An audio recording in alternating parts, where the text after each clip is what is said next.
Comme ça. Donc, Élise Jobin, qui fera la présentation aujourd'hui, est ergothérapeute et coordonnatrice clinique au SAT du Constance Lethbridge au CIUS du centre-ouest de l'île de Montréal depuis 21 ans. Elle nous partage aujourd'hui ses connaissances par rapport au positionnement en fauteuil roulant. C'est une présentation qu'elle a déjà faite dans des congrès par le passé, puis qu'elle vous partage aujourd'hui pour votre apprentissage et connaissances. Donc, merci Élise, je te laisse la parole. Merci Andréane. Alors, bonjour tout le monde. Andréane, elle vous a tout expliqué je suis qui. Alors, donc, bienvenue à ma conférence. J'espère que ce sujet-là va vous intéresser parce que pour moi, c'est un sujet très d'actualité malgré le fait que ça fait 21 ans, on voit encore cette problématique-là. Donc, je pensais que c'était intéressant de faire une révision de la problématique en tant que telle. Je ne prétends pas que c'est une conférence pour les gens qui veulent avoir une pratique plus avancée. On va beaucoup parler de choses qui sont plutôt générales, mais ça va faire un bon résumé, puis peut-être pour certains, ça va sonner des petites cloches de nouvelles solutions potentielles. Alors, il faut que ça change.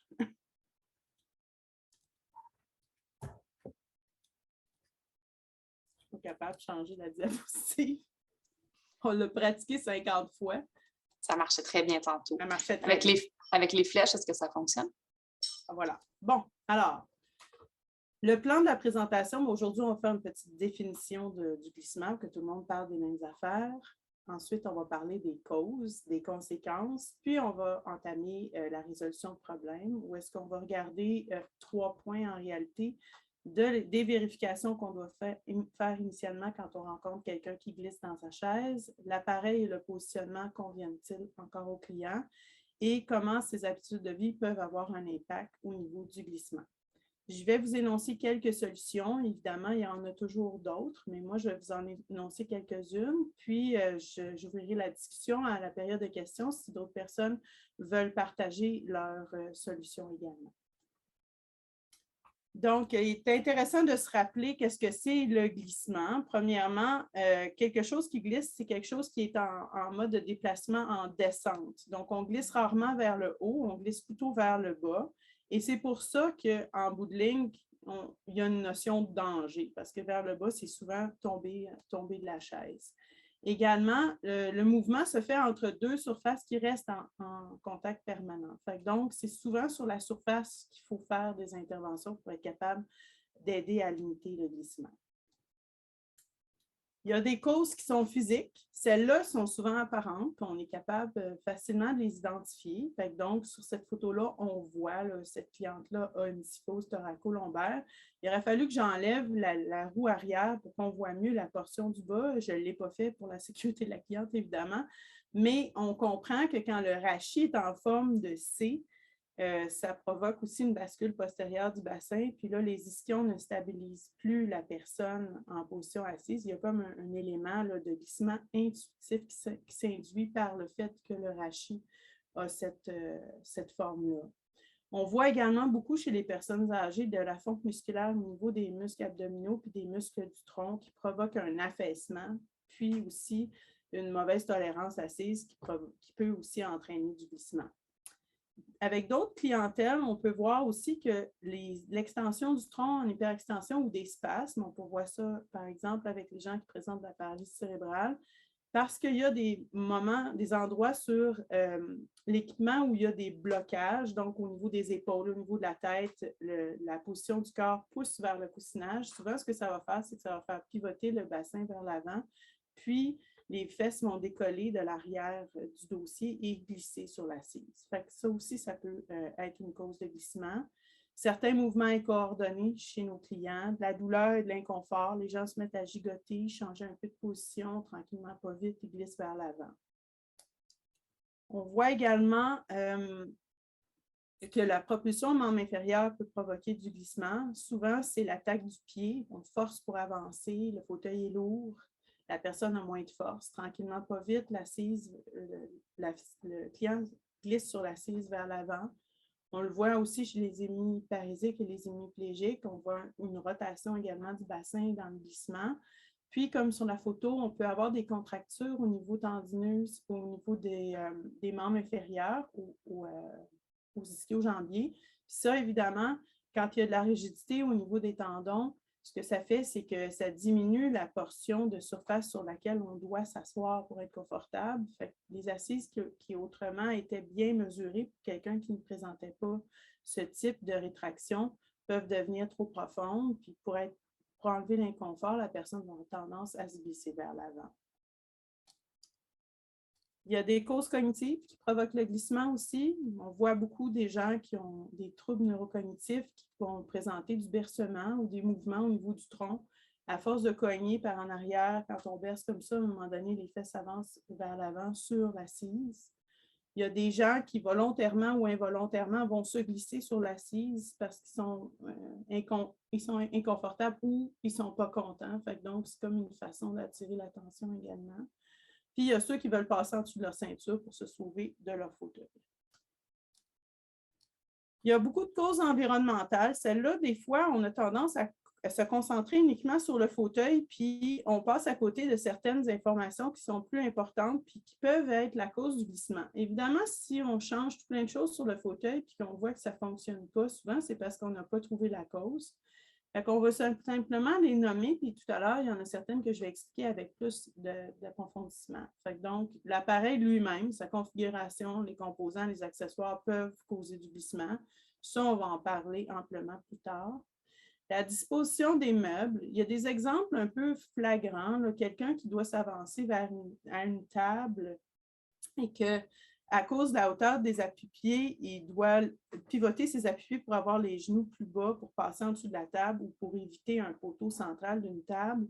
Bien, s'il avait besoin de porter les appuis-pieds puis il ne les porte plus, c'est sûr que ce blocage-là pour le glissement que les pieds ont sur les appuis-pieds, on ne l'a plus lorsqu'on a pivoté les appuis-pieds. Donc, ça, à moins que la personne soit replacée dans la chaise après l'usage de la table, ça peut laisser une problématique de glissement pour le restant de la journée. Le revêtement du sol, plus c'est rugueux, plus c'est difficile de déplacer un fauteuil, plus la personne va avoir tendance à donner des efforts pour être capable de déplacer, notamment avec les membres inférieurs. Puis ça peut provoquer du glissement. La distance à parcourir avec l'appareil, quand c'est très long, les gens qui ont moins de tolérance, ils finissent par se fatiguer, puis on peut voir le glissement comme beaucoup d'autres problématiques apparaître. Les chaussures et les vêtements, c'est quelque chose sur lequel, selon moi, on ne porte pas assez d'attention. La mode des petites robes en satin soyeux, c'est quelque chose qui est vraiment néfaste là, au niveau du contact là, avec l'assise du fauteuil. On voit ça encore dans les centres d'hébergement, des gens qui s'habillent avec ce genre de tissu-là. Bien, c'est sûr que si on a des problèmes de glissement, il faudrait regarder ça également. Les chaussures, quand on a des petites pantoufles avec une semelle qui n'est pas du tout antidérapante, on passe notre temps à frotter le sol pour essayer d'avancer.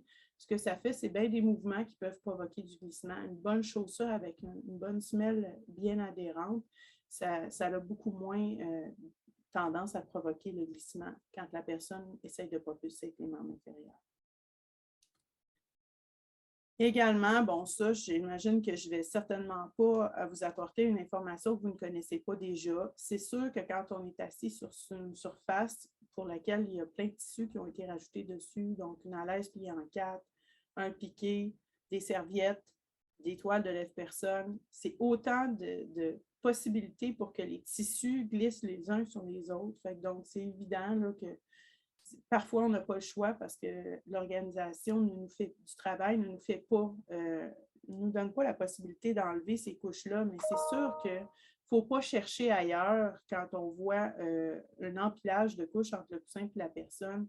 Si les gens veulent qu'on s'attaque à ce problème-là, il faut aussi regarder qu'est-ce qu'on est capable de faire au niveau organisationnel pour être capable de donner les meilleures conditions. L'équipement et les méthodes utilisées pour faire les transferts. Bon, on va parler du coussin tout à l'heure, mais les coussins à air, ce n'est certainement pas stabilisateur. Donc, quand à un moment donné, on a des problématiques multiples, il faut être conscient qu'il y a certains autres composants qu'on choisit qui peuvent créer le glissement, en être conscient et essayer de voir comment on est capable de minimiser l'effet. Faire un transfert glissé avec quelqu'un qui est assis sur un row, ce que ça fait, c'est juste pousser les bulles vers l'arrière pour les repousser vers l'avant après coup. Donc, ça aussi, c'est quelque chose qu'il faut garder en tête. Puis, bien, surtout à domicile, on voit beaucoup des gens qui vont passer à peu près 14, 15, 16 heures assis dans leur fauteuil puis qui ne seront jamais recouchés. Mais tu sais, à un moment donné, le corps a besoin de changer de position. Nos personnes handicapées changent beaucoup moins de position que nous. Alors, donc, souvent, il faut essayer de faire de la sensibilisation tant au niveau des clients que des familles sur le fait qu'avoir un horaire occupationnel qui inclut des périodes de repos, c'est important, puis ça permet une meilleure conservation d'énergie puis une meilleure posture. Les conséquences du glissement, ben, ce n'est pas les seules, mais il y a celles-là qui sont assez importantes. Donc, une mauvaise position dans la réalisation des tâches et des rôles, de l'inconfort, un risque de plaie qui est souvent des plaies de cisaillement, un risque de douleur, diminution d'autonomie à la propulsion, puis évidemment des incidents et des accidents, ce qu'on veut absolument éviter. Donc, nous, on voit des clients répétitivement avec cette problématique-là, puis on est convaincu qu'on n'est pas tout seul sur la planète à avoir cet enjeu-là. Fait que donc, qu'est-ce qu'on fait dans ce temps-là? Première étape, on va éliminer les cas où le glissement est le fait d'un usage inadéquat de l'équipement. Qu'est-ce que c'est un usage inadéquat? Petite vérification d'usage. Le client que j'ai devant moi, est-il assis dans le bon fauteuil roulant? Ça m'est arrivé, puis je suis sûre que c'est arrivé à la majorité d'entre vous, tu commences à regarder la posture de quelqu'un dans un fauteuil, il est tout croche, qu'est-ce que c'est ça? Le fauteuil est trop petit. Finalement, ce n'est pas son fauteuil, c'est celui de la voisine d'à côté. Fait que donc, moi, maintenant, la première chose que je fais, c'est toujours, on vérifie si c'est le bon fauteuil, si c'est le bon numéro de série, puis là, on part après ça pour vérifier qu'est-ce qui se passe. Le fauteuil, il est-tu en bon état? Il est-tu fonctionnel? Il y a des fois des composants, par exemple, mettons, quelqu'un qui a un frein qui est difficile à enlever, bien, c'est bien sûr que la roue, elle va frotter, puis ça va être difficile à pousser, fait que la personne va avoir tendance à forcer plus au niveau de la propulsion des membres inférieurs, puis elle va glisser à cause de ça. Mais en même temps, ça peut être aussi, on avait dit qu'on portait les appuis-pieds, puis on propulsait au membre supérieur, mais là, vous ne portez pas les appuis-pieds. Fait que donc, ça aussi, c'est est-ce que c'est fonctionnel, puis est-ce que c'est utilisé comme il faut? La ceinture aussi, c'est un autre enjeu. Quand on a une ceinture de positionnement, il faut expliquer au client que c'est important de le porter pour le positionnement ou à la famille que c'est important de le porter pour le positionnement. Si la famille désajuste la ceinture continuellement, la personne elle va juste glisser davantage jusqu'à ce que la ceinture arrive au niveau de l'abdomen. Donc, il y a une partie de sensibilisation. C'est embêtant, par contre, quand le SAT voit un client qui glisse, la première chose qu'il fait, c'est rasseoir le client au fond, réajuster la ceinture. Ah oui, il a l'air correct. Ben, souvent, il y a bien d'autres problèmes qui sont sous-jacents qui peuvent provoquer le glissement. C'est pour ça que si au moins on est capable de sensibiliser nos partenaires ou bien les familles d'avoir déjà vérifié ces petits items-là en premier, bien, on s'évite de travailler un peu pour rien. Donc, c'est ça. Ça, c'est une partie de sensibilisation qu'il faut faire. Bon, dans la photo, vous voyez, le monsieur, il avait 3 coussins quand on l'a vu. Évidemment, il glissait. Hein, c'est sans surprise parce que, bon, le premier coussin, lui, il est fixé après du velcro, mais les autres ne le sont pas. Fait que donc, bon, la classique, c'est pas le bon coussin. Il est à l'envers. Combien de fois j'ai levé quelqu'un, on l'a remis à l'endroit. Hop, tiens, il glisse plus. Bon, 2, 3 coussins un par-dessus l'autre. C'est sûr que c'est la base, mais il faut commencer par là avant d'en venir à des solutions plus musclées. Quand on a passé cette étape, qui, à mon avis, aurait dû être vue par les autres personnes qui sont autour du client avant de se rendre à nous, mais bon, des fois, c'est nous qui faisons cette étape-là également. Qu'est-ce qu'on va faire? On va regarder si l'appareil, ses accessoires, ses composants sont responsables du glissement. Donc, on va passer un par un chacune des paramètres ou des accessoires qui sont principalement la cause du glissement. En tout premier lieu, des fois, on voit quelqu'un qui glisse, mais on se dit, mon Dieu, ça, c'est un client qui aurait dû être en base roulante. Ce n'est plus un client de fauteuil roulant manuel. Il aurait besoin d'une bascule. Il faudrait le stabiliser au niveau de sa posture avec l'utilisation d'une bascule. Fait que des fois, il vaut mieux arrêter là, puis avoir une discussion avec la famille pour voir, est-ce que c'est possible de passer à un autre type d'équipement parce que clairement, la tolérance assise, elle est compromise. Puis c'est ça qui provoque le glissement. Avec une bonne bascule, on aurait pu cet enjeu-là, ou du moins, on l'aurait moins. La largeur de l'appareil. C'est surtout dans les cas où on perd du poids. En fait, le poids, il est réparti au niveau des hanches, mais aussi à l'arrière des fesses. Donc, quand on perd du poids, parfois on le perd à l'arrière. Là, on se retrouve que quand on s'assoit dans la chaise au plus profond, la profondeur est rendue trop grande. Fait que ça peut nous allumer quand quelqu'un a perdu beaucoup de poids, de revoir le fauteuil au niveau de sa largeur et de sa profondeur pour essayer de s'assurer qu'il n'y ait pas contact de l'avant de l'assise dans le creux poplité, puis ce qui est inconfortable, surtout pour quelqu'un qui propulse au membre inférieur, et qui, à la longue, va faire que le client va avoir tendance à faire une bascule postérieure du bassin et glisser vers l'avant pour limiter la douleur au niveau du creux poplité. Évidemment, la propulsion au membre inférieur, parfois le client il est évalué, c'était propulsion au membre supérieur, puis là, finalement, on switch au membre inférieur. Bien, si on a décidé de prendre une profondeur qui est presque la mesure anthropométrique du client ou peut-être un pouce de moins, lorsqu'on fait une propulsion au membre inférieur, c'est plutôt un 2 pouces, puis des fois même plus, tout dépendant de la forme du mollet puis de la trajectoire de la jambe lors de la propulsion.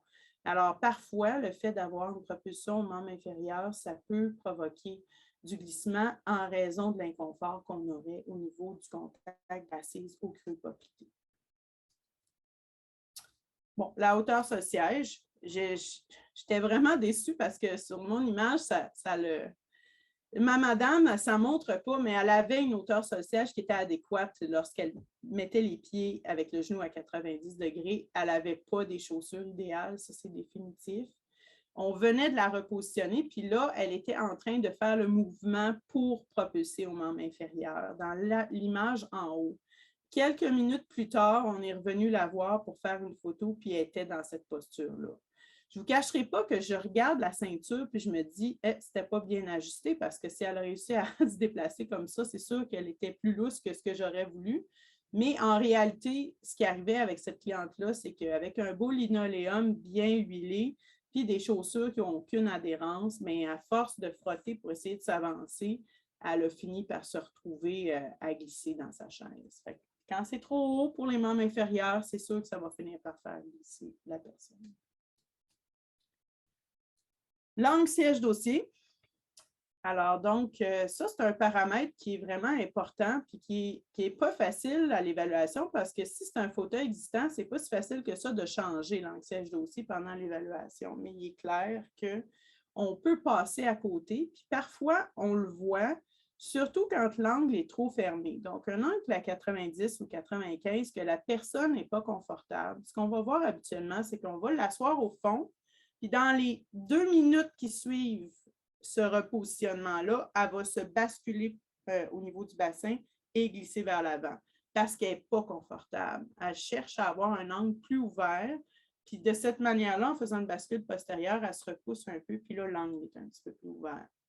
Alors, ça peut être un indicatif que c'est l'angle siège-dossier qui est le problème. S'il est trop ouvert ou si on a un dossier inclinable qu'on passe notre temps à monter puis à descendre, c'est sûr que la personne va avoir tendance à glisser parce qu'elle ne sera pas bien soutenue. Puis quand on va redresser le dossier inclinable, on va pousser le dos, mais pas nécessairement en le faisant plier au niveau de la hanche. Fait que ça va pousser la personne vers l'avant dans son siège. Fait que donc, moi, le dossier inclinable, là, je ne sais pas depuis combien d'années je n'ai pas utilisé ça. C'est quelque chose que je n'aime pas, à part si c'est combiné à une bascule dans un motorisé, parce que je pense que c'est mal utilisé puis ça provoque du glissement. Mais un angle siège-dossier, par exemple, qui serait trop ouvert, même juste de 10 degrés, ça va provoquer du glissement également parce qu'il manque de soutien. Il faut dire aussi que les aides à la mobilité, surtout si on veut les utiliser pour propulser, il faut placer la personne dans une posture pour propulser. Évacher comme ça par en arrière, ce n'est pas une posture de propulsion, c'est une posture de repos. Là, à ce moment-là, si on a une mauvaise tolérance assise, peut-être qu'il faut envisager d'avoir une base de positionnement.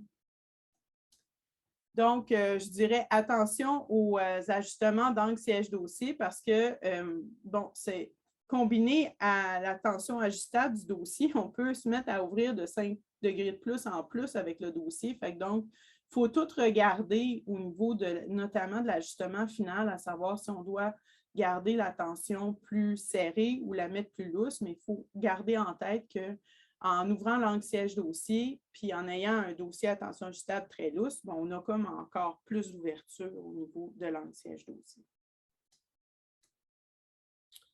Là, il y a un petit calcul intéressant que j'aimerais que vous compreniez parce que c'est peut-être les 2 diapos qui sont les plus intéressantes de ma présentation.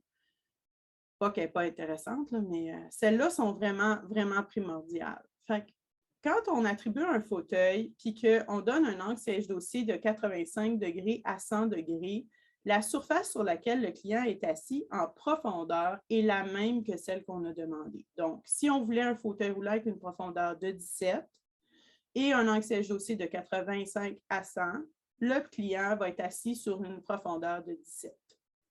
Si on est rendu à 105 ou à 110, le client ne sera plus assis sur une profondeur de 17, il va être assis sur une profondeur de 18, donc 17 plus 1. Ma prochaine diapo le montre beaucoup mieux parce qu'en ouvrant l'angle siège-dossier, le coussin, lui, il reste exactement à la même place, mais il se crée un espace entre l'arrière du coussin et la surface du dossier sur lequel le client est assis. Et cet espace-là, quand on est à 105 ou à 110, a une profondeur de 1 pouce. Donc, si on était short au niveau de la profondeur et qu'on voulait un support maximal, bien, il faut garder en tête qu'en ouvrant l'angle siège-dossier, on est en train d'avoir une profondeur 1 pouce de plus. Et si je reviens à mon autre diapo précédente, quand on est ouvert à 115 degrés ou à 120 degrés, c'est 2 pouces de plus. Fait que donc, ça peut provoquer une augmentation suffisante de la profondeur du siège pour qu'il y ait un inconfort qui se crée au niveau du creux poplité. Dans ce temps-là, on peut penser qu'on pourrait couper la toile de siège, couper le coussin et l'assise rigide. On pourrait penser utiliser un dossier plus épais pour pouvoir compenser cet espace-là. Ce seraient des solutions qui pourraient être utilisées. Depuis qu'on utilise ça ici, il y a une grosse différence quand même au niveau là, de l'adéquation de nos mesures de profondeur quand les angles siège-dossier sont ouverts de plus que 100 degrés.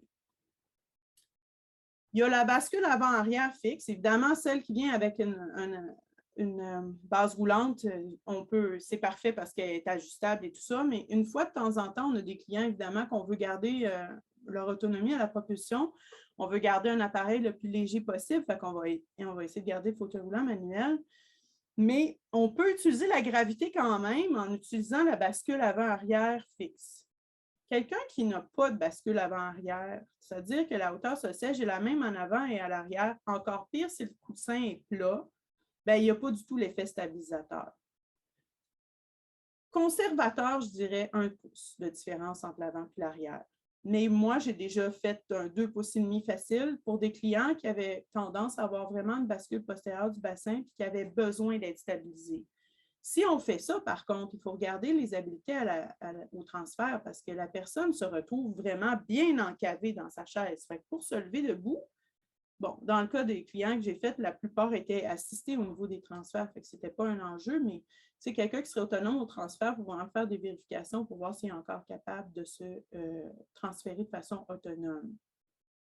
Attention, parce que la bascule avant-arrière se combine aussi avec la déclive d'un coussin profilé. Fait qu'un coussin profilé qui aurait 3/4 de pouce, par exemple, de déclive par le biseau crural, bien là, si on a mis 2,5 pouces de bascule fixe, on est rendu à 3 pouces et 1/4. En tout cas, on est rendu à beaucoup plus profond. Fait que donc, faites attention pour ne pas trop combiner des affaires ou faire des essais pour être sûr de ne pas se retrouver avec un client qu'on n'est plus capable de sortir du fond de sa chaise.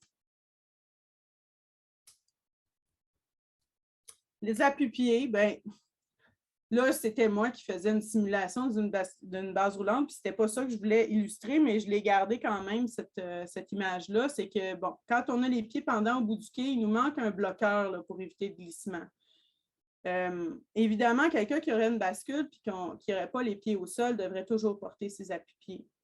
On a des clients aussi qui doivent porter leurs appuis-pieds, notamment parce qu'ils propulsent au membre supérieur, puis que les pieds deviennent un bloqueur quand on essaye d'avancer, si les pieds traînent par terre. Mais ce n'est pas juste pour ça. Les jambes, quand ils sont bien stabilisés, ils diminuent le glissement. Ça a un effet efficace, là. Fait que donc, si on n'a rien qui bloque le pied, bien, la personne elle va glisser jusqu'à ce qu'elle ait un bloqueur, puis s'il n'y a rien, bien, elle va glisser jusqu'à par terre. Fait que donc, c'est important le port des appuis-pieds puis de sensibiliser les gens à les mettre. Puis expliquer aux clients, oui, vous glissez, mais si vous ne portez pas vos appuis-pieds, je ne réussirai pas magiquement à enrayer votre problème. Il faut collaborer. Et parfois, surtout au changement de saison, il faut revoir les ajustements d'appui-pieds. Moi, ça m'est déjà arrivé.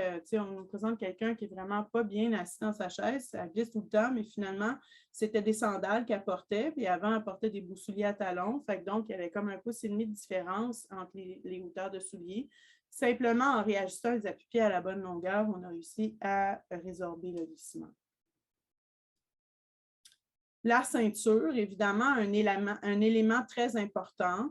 Je pourrais faire une conférence en entier sur les contentions. Peut-être que ce sera un sujet ultérieurement qu'on pourra adresser, mais je ne vais pas en parler aujourd'hui. Juste vous rappeler que c'est le but de la ceinture qu'il faut garder en tête. Là, ici, on parle d'une ceinture de positionnement. Fait que donc, le type de ceinture, sa longueur, sa boucle, l'ajout ou non de protecteur, l'emplacement et l'installation et surtout l'ajustement ont tous des paramètres qui ont un impact au niveau de la prévention du glissement. Là, ici, je vérifie si vous êtes bien attentif. Les deux images sont inversées par rapport aux descriptions. C'est que j'ai importé une image qui existait, mais pour moi, ce n'était pas logique de ne pas traiter des 2 points avant de traiter du 4 points. Donc, la ceinture 2 points qui est l'image du bas. Normalement, on dit 45 degrés par rapport à l'emplacement des crêtes iliaques. Les crêtes iliaques, surtout quand il y a quelqu'un qui a une bonne bédaine, ce n'est pas si facile que ça à trouver. Donc, ce qu'il faut faire, c'est aller un petit peu plus en avant, donc autour de 60 degrés plutôt que d'y aller à 45 degrés. Parce que si on s'en tient à 45 degrés, on se retrouve totalement dans l'abdomen, puis ce n'est pas ça qu'on veut empêcher de bouger. C'est plutôt en dessous de l'abdomen qu'on veut empêcher de bouger, qu'on veut stabiliser. Fait que je trouve qu'avec les personnes obèses, on a une meilleure efficacité quand on réussit à placer la ceinture un peu plus antérieure à 60 degrés. Puis là, à ce moment-là, on évite l'enjeu de l'abdomen. À 60 degrés également, on est à l'avant de la crête iliaque, donc on se retrouve davantage à stabiliser cette crête plutôt que de passer par-dessus la courbure. Évidemment, quelqu'un qui présente vraiment un grand glissement devrait avoir une ceinture 4 points. C'est beaucoup plus stabilisateur. Puis à ce moment-là, c'est l'image du haut. On a à la fois la bande en diagonale, mais aussi une bande à 90 degrés qui tire le fémur vers le bas. Donc, qui tient autant le glissement de la crête, mais qui tient aussi le fémur vers le bas. De cette façon-là, si la ceinture est bien ajustée, à ce moment-là, on vient vraiment stabiliser le bassin. Puis, on a une efficacité beaucoup plus grande au niveau de diminuer le glissement. On l'a déjà dit, un ajustement important, c'est une main qui devrait passer. Plus on l'ouvre, plus la personne va glisser en avant. Puis c'est ça, c'est les familles souvent qu'il faut sensibiliser par rapport à ça. Il y a de l'enseignement à devoir à faire pour ça, autant au niveau du personnel qu'au niveau des familles et des clients. Donc, ça, c'est une image d'une ceinture 4 points à 60 degrés sur la base roulante de ce client-là. Puis, on va passer au coussin. Donc, une des problématiques qu'on voit souvent au niveau des coussins, c'est des coussins qui sont écrasés ou désuets. Donc, si c'était des coussins profilés, originalement, ils se retrouvent peut-être avec la forme crurale qui n'existe plus, donc qui est plus stabilisatrice. Les coussins profilés, comme on le voit sur l'image, sont stabilisateurs parce qu'ils englobent davantage la portion des ischions en dessous du client. Ça fait un bloqueur, ça évite que la personne glisse.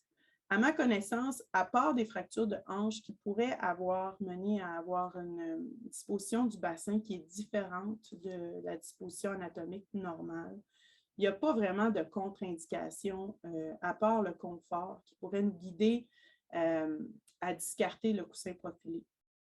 Si on est dans un établissement où ils font attention au sens du coussin ou dans une famille où ils sont à l'affût de ça, c'est vraiment mieux d'avoir un coussin profilé parce que ça donne une meilleure redistribution de pression puis ça stabilise le bassin.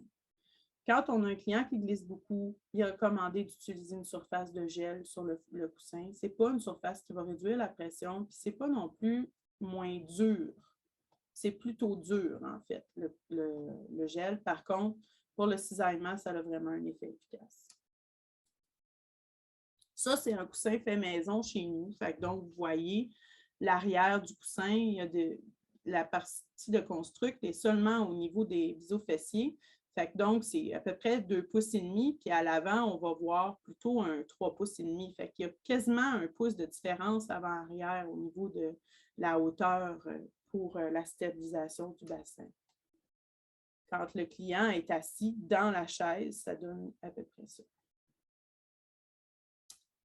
Si ce n'est pas l'appareil, qu'est-ce que ça peut bien être la cause du glissement? Parce qu'à un moment donné, on a fait le tour, puis nos partenaires sont vite faits sur identifier le problème comme étant le fauteuil, mais parfois, ce n'est pas le fauteuil qui est le problème. Puis ça, il faut recadrer ça, puis peut-être amener quelques pistes de solutions. Alors, combien de temps le client reste-t-il dans sa chaise? S'il reste 16 heures et que personne ne le repositionne jamais, qu'il ne fait aucune période de repos, on n'a pas besoin de chercher bien loin la cause du glissement. C'est parce que ce n'est pas confortable de rester assis dans la même position pendant 16 heures de temps. Vous et moi, on passe notre temps à bouger sur la chaise, mais les personnes handicapées, évidemment, ils ont beaucoup moins de facilité à faire ça. Fait que ça prend des pauses dans lesquelles on change de position. Parfois, ça peut être juste se relever debout et se rasseoir, changer de surface sur laquelle on est assis, aller se coucher. Mais ça peut être aussi tout simplement croiser une jambe, se pencher sur une table d'un côté puis ensuite de l'autre, se pencher en avant sur une table juste pour pouvoir changer un peu la pression au niveau du siège. Ensuite, on peut aussi regarder à quel moment le glissement commence. Est-ce que c'est instantanément quand on assoit la personne dans la chaise ou ça arrive après un certain moment? Puis si oui, peut-être que c'est le moment de prendre un repos. Sinon, c'est peut-être à cause de ce que la personne fait rendu à cette heure-là. Est-ce qu'elle n'aime pas ça, regarder la télé, puis elle est mise, mettons, dans la salle commune, puis il y a une télé ouverte, puis là, elle se met à gigoter. Il peut y avoir des raisons où le monsieur à côté, il lui tape sur les nerfs, fait qu'elle s'est penchée d'un côté, puis ça a provoqué du glissement. Il y a parfois des situations où est-ce que ça vaut la peine de regarder à quel moment la personne glisse. Est-ce que c'est relié à la propulsion? Est-ce qu'il y a des caractéristiques dans l'environnement qui peuvent provoquer ce glissement-là? Après ça, comment le client est quand il glisse? Donc, c'est quoi qu'il porte comme chaussures? C'est quoi qu'il porte comme vêtements? On en a déjà parlé. Es-tu assis sur un paquet de couverture ou un paquet de toile de lève-personne? Et puis, son comportement est-il perturbé? Ma liste n'est pas du tout exhaustive, mais elle est difficile d'alimenter parce que souvent, les gens, les partenaires nous disent c'est le fauteuil, mais il faut creuser plus loin puis aller chercher là, potentiellement des raisons dans l'environnement. Donc, maintenant, on va passer à quelques solutions. J'imagine que plusieurs d'entre vous ont déjà utilisé des composants de positionnement dynamique. C'est particulièrement efficace quand on a quelqu'un qui fait de l'hyperextension ou qui a des spasmes en extension parce que ça permet d'absorber la force que la personne va exercer contre une unité de positionnement qui, elle, peut provoquer le glissement. Par exemple, il y a des appuis-têtes qui sont dynamiques, il y a des ceintures tant au niveau thoracique qu'au niveau du bassin qui peuvent ajouter un composant dynamique. Si c'est bien ajusté, ça peut diminuer beaucoup de glissement parce que ça permet à la personne d'avoir encore du mouvement, mais en quelque sorte, ça va l'aider à se replacer dans la position adéquate qu'elle devait maintenir originalement. Donc, l'agitation aussi, les personnes qui ont beaucoup d'agitation, de mouvements incoordonnés, ça peut être intéressant.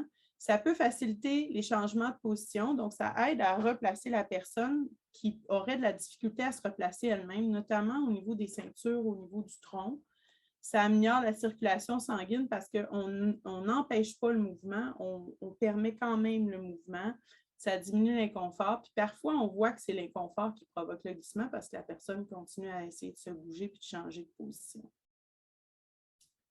Une autre solution, c'est d'y aller vers la base roulante lorsque c'est possible. Pourquoi? Parce que Si la personne n'a pas d'autonomie à la propulsion, à un moment donné, puis qu'on voit que le glissement perdure, peut-être qu'il est temps de regarder est-ce qu'on pourrait y aller soit avec une base roulante qui a un 45 degrés de bascule ou une base roulante avec les pieds au sol qui aurait 20 degrés de bascule, parce qu'en réalité, en utilisant la bascule, on augmenterait la stabilité puis on pourrait quand même permettre d'avoir les pieds au sol.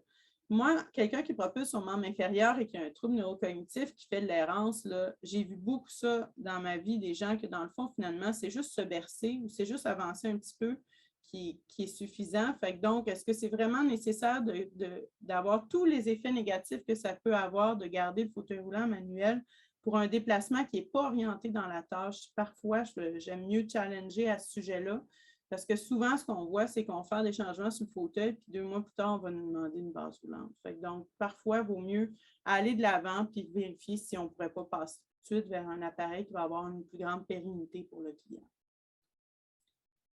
Donc, glissement majeur qui limite la tolérance assise, bien, c'est sûr que là, ça va être enlevé si on utilise la bascule. Ça permet une plus grande bascule avant-arrière, mais ça permet quand même à la personne d'être assise dans une bonne position pour manger de la soupe. Fait que ça peut être intéressant aussi. Puis, parfois, pour des gens qui sont extrêmement agités, un appareil plus lourd, ça peut être aussi aidant parce que c'est stabilisateur. Donc, le monsieur ici, évidemment, a une Tango, donc ce n'était pas une bascule de 20 degrés, mais je l'ai incliné pour avoir un 20 degrés. Fait que donc, 20 degrés, c'est quand même stabilisateur. Là. Ça fait une différence au niveau de la stabilisation au niveau du bassin. Évidemment, on les connaît. Là, maintenant, ce n'est plus des Stellar, c'est des Neox, mais il y a des bases roulantes quand on réussit à les obtenir qui nous permettent de conserver les pieds au sol.